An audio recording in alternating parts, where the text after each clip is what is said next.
Hello. For this week, I'm going to be focusing on the story called The Little Match Girl. It was bitterly cold. Snow was falling, and before long it would be dark.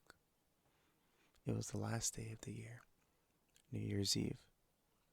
In the cold darkness, a poor little girl with nothing on her head and with bare feet was walking down the street.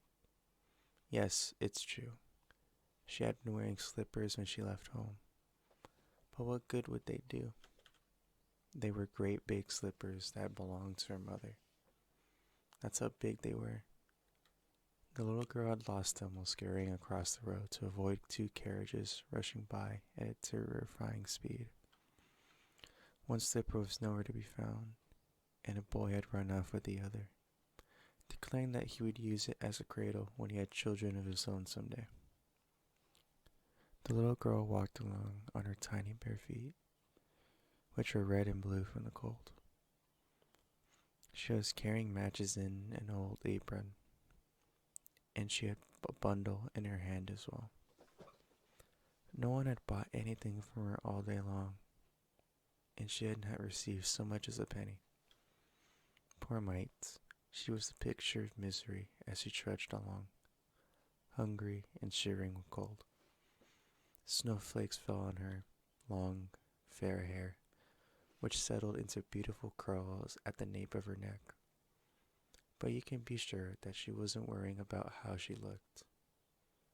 Lights were shining in every window, and the tempting aroma of roast goose drifted out into the streets. You see, it was New Year's Eve, and the little girl was thinking about that.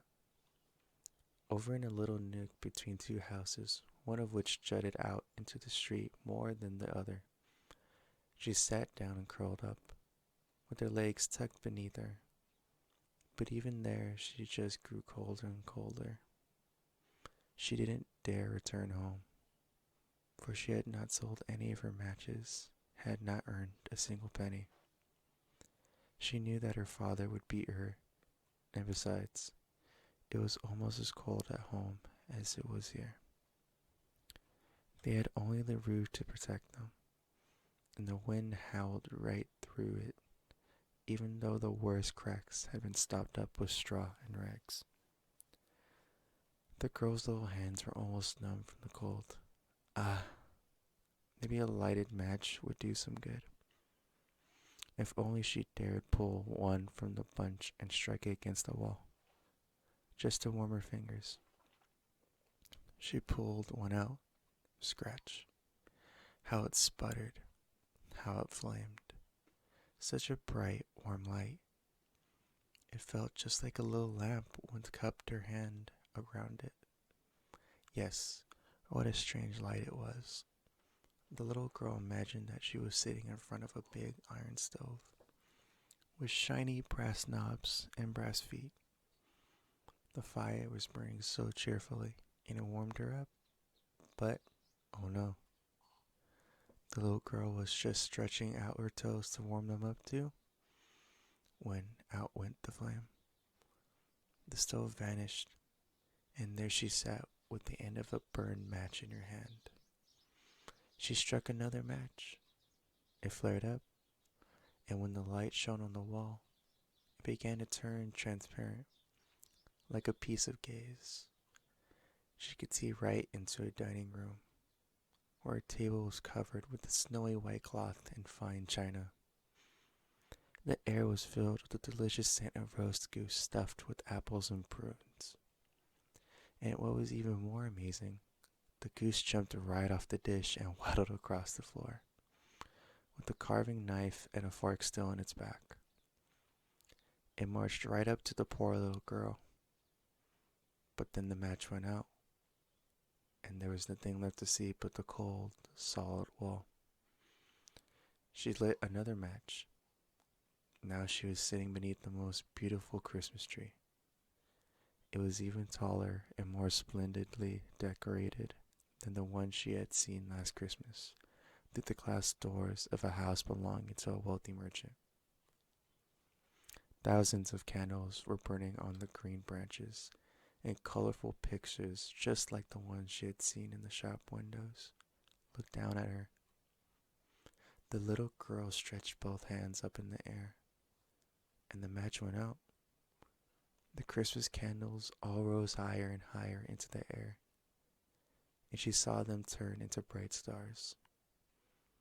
One of them turned into a shooting star, leaving it behind it a streak of sparkling fire.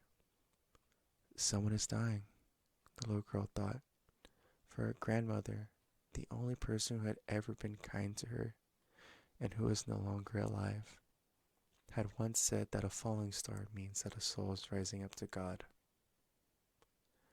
She struck another match against the wall. Light shone all around her, and right there in the midst of it was her old grandmother, looking so bright and sparkling, so kind and blessed. "Oh, Grandma," the little girl cried out, "please take me with you. I know you will be gone when the match burns out. Just like the warm stove, the lovely roast goose, and the big, beautiful Christmas tree." And she quickly lit the entire bundle of matches because she wanted to hold on tight to her grandmother. The matches burned with such intensity that it was suddenly brighter than broad daylight. Grandma had never looked so tall and beautiful. She gathered up the little girl in her arms, and together they flew in brightness and joy higher and higher above the ground, to where it is no longer cold, and there is neither hunger nor fear. They were now with God. In the cold dawn, the little girl was still huddled between the two houses, with rosy cheeks and a smile on her lips. She had frozen to death on the last night of the old year. The new year dawned on the frozen body of a little girl, who was still holding matches in her hand, one bundle used up. She was trying to get warm, people said. No one could imagine what beautiful things she had seen, and in what glory she had gone with her old grandmother into the joy of the new year.